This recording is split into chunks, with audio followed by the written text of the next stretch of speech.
Ольга Буйнова из Рузаевки создает куклы своими руками. В Музее мордовской народной культуры открылась ее персональная выставка «Милый образ».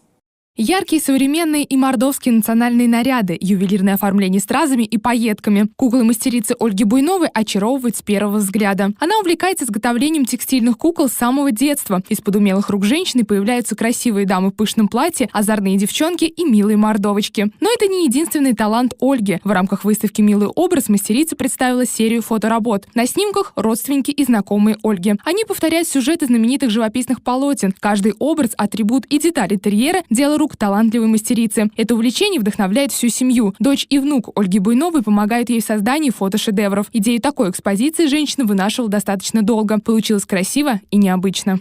Мы делаем еще работу так и фантазийного плана, вот типа, допустим, образ лета, образ осени, образ весны.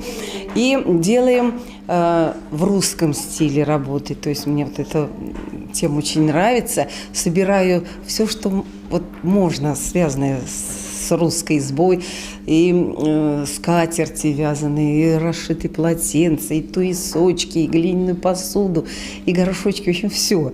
Даже колесо от телеги, и то от знакомых принесли.